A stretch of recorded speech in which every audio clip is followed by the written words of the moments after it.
sûr, bienvenue à ce journal de midi. Je suis Jordan Sorel Timba à la présentation, voici les titres.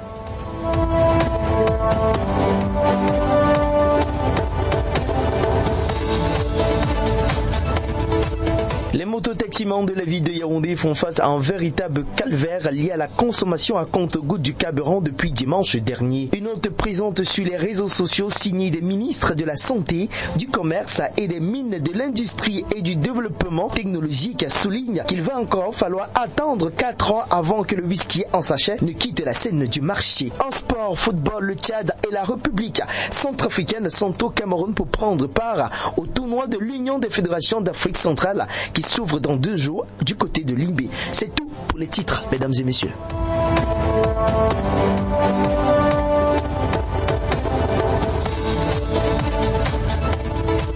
Mesdames et messieurs, bienvenue au journal. Une pénurie de carburant s'annonce dans la capitale politique avant la hausse du prix. Les mototaximans font face à un véritable calvaire lié à la consommation à compte-gouttes du carburant depuis dimanche dernier. Dans le 3e arrondissement de Yaoundé, c'est une file chinoise dans les stations-service. Je vous propose d'écouter ces réactions de quelques mototaximans. 6 heures. Et on demande le carburant, ils refusent de nous donner le carburant. Alors qu'il y avait le carburant. Et ils ont dit qu'ils voulaient nous donner le carburant de 2 demi. Après, ils ont refusé encore de nous servir. Et il y en a... C'est comme si l'on revenait en cas arrêté. Oui. Mon frère là, mon frère du Nord, viens. Voilà mon frère avec qui? Je vais dire présentement les soldes de l'ONCAS. Mon carburant risque de finir. Le que j'ai, ça risque de finir. Parce qu'on demande encore de chercher. Tu as l'argent, même si tu n'as pas de carburant. Nous, on demande Si le problème est au niveau du prix qu'on en monte, mais qu'on cesse de nous torturer. Ainsi le ras-le-bol que souligne certains conducteurs d'engins à 2 roues. Nous les écoutons. Sinon, il a vendu le pays ici là. On attend qu'il parte là pour nous. Parce que la chanson on vit au Cameroun maintenant là. Tout est devenu cher. Maintenant, s'ils veulent manquer au carburant, qu'ils ne nous menacent plus. Ils nous demandent au carburant une fois. Ils nous donnent son visage. On accepte. C'est quoi? On arrête de torturer les Camerounais. Les Camerounais souffrent trop. C'est déjà trop. On n'en veut plus. Avec ce qu'on demande à l'État, c'est que si on pouvait au moins même augmenter même le prix et qu'on a le carburant. Ce n'est que ça que nous demandons. Parce que maintenant, la recette, je n'aurais pas ici en train de marcher parce que je cherche le carburant. Pour certaines gérantes des stations-service, c'est juste le carburant qui est terminé. Nous écoutons l'une d'entre elles. Ils ont dormi, ils ont dormi. Je leur ai dit que mon ami, là ne sort pas. Je ne peux pas quitter ma maison, venir dormir ici pour le plaisir. Il va falloir patienter encore 4 ans avant que le whisky en sachet ne quitte la scène du marché définitivement. Un délai prolongé par le gouvernement pour permettre aux fabricants de migrer du sachet plastique vers les bouteilles. Telle est l'information contenue d'un arrêté signé des ministres de la Santé, du Commerce, les Mines, de l'Industrie et du Développement technologique qui circulent sur les réseaux sociaux. Cependant, l'authenticité de l'arrêté reste à prouver quand on regarde le document. Francis Hervé Eyala Saba, président du réseau national des consommateurs, nous parle de quelques éléments qui mettent en doute le document. Quand vous regardez ce document, au niveau de l'entête, vous verrez que le cachet copie est en dessous des écritures. Ça veut dire qu'on a mis le cachet copie avant, sur le papier, avant que d'imprimer le texte. En administration, ça ne se fait pas. Ça ne se fait pas. C'est des éléments graphologiques qui démontrent que ce document, non seulement a été fait par des criminels dans le seul et unique but de vouloir racketter, prendre leur prébende auprès des entreprises et tuer les Camerounais. Ajouter à ce problème d'entête la signature de certains ministères, à l'instar du ministère des Mines, de l'Éducation technologique et de Développement, un ministère qui n'existe pas au Cameroun. Francis Hervé Eyala Saba, président du réseau national des consommateurs. Vous verrez que le document en circulation dans les réseaux sociaux est un faux document. Parce que dans ce document, on dit que c'est un arrêté conjoint, une décision conjointe à 3 ministères. Et là-dedans, nous avons un des ministères qui s'appelle ministère des Mines, de l'Industrie et du Technologique et Développement. Ça n'existe pas. Nous n'avons pas ce genre de ministère au Cameroun. Cela fait 72 heures que la nouvelle est tombée comme la neige. Le poisson camerounais est désormais interdit d'entrer en Europe. Annonce faite par l'Union européenne. Le poisson camerounais est-il de mauvaise qualité? Réaction à cet effet du docteur Serge Claire Colo, délégué départemental du Minipia pour le Vouri. Le poisson camerounais se porte très bien. Au Cameroun, nous faisons déjà dans ce qu'on appelle l'import-substitution. Ça veut dire qu'on veut produire suffisamment du poisson pour limiter les importations. Et je vous garantis que tout le poisson déjà qu'on produit ici par la pisciculture, tout ça est consommé par les Camerounais. Je prends l'exemple du poisson-chat que nous sommes en train de produire. Les gens font le domba et les gens font du poisson braisé.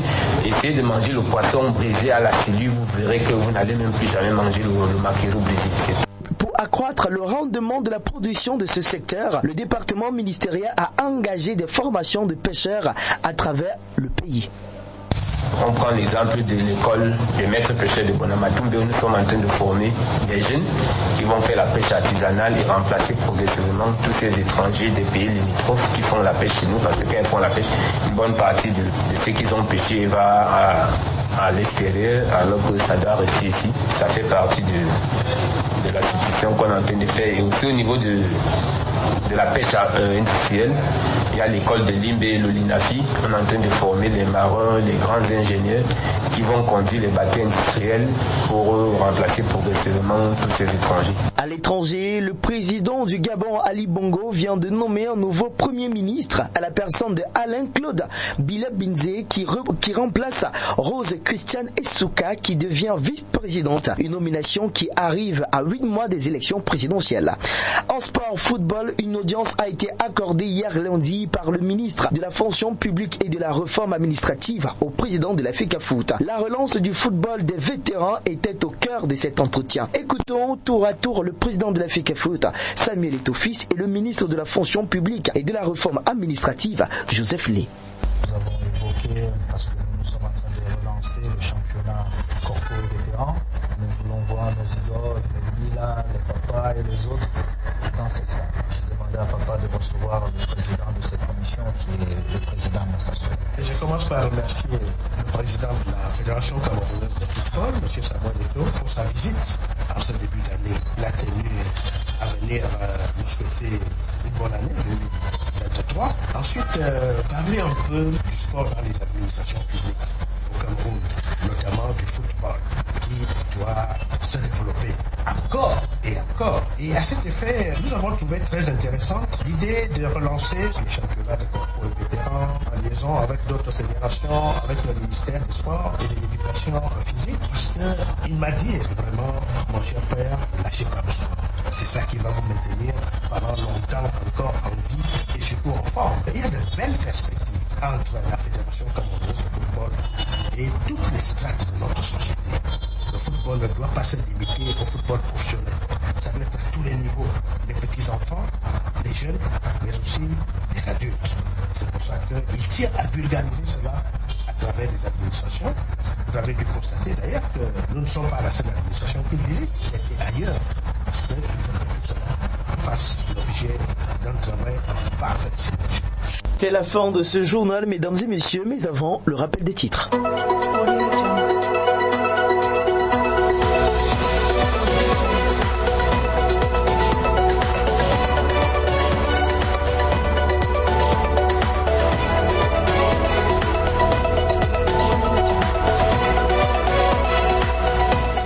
Les mototaxis de la ville de Yaoundé font face à un véritable calvaire lié à la consommation à compte-gouttes du carburant depuis dimanche dernier. Une note présente sur les réseaux sociaux signée des ministres de la Santé, du Commerce, des Mines, de l'Industrie et du Développement technologique souligne qu'il va encore falloir attendre 4 ans avant que le whisky en sachet ne quitte la scène du marché. En sport, le Tchad et la République centrafricaine sont au Cameroun pour prendre part au tournoi de l'Union des fédérations d'Afrique centrale qui s'ouvre dans 2 jours du côté de Limbé. C'était tout pour cette édition de l'information, mesdames et messieurs. À demain.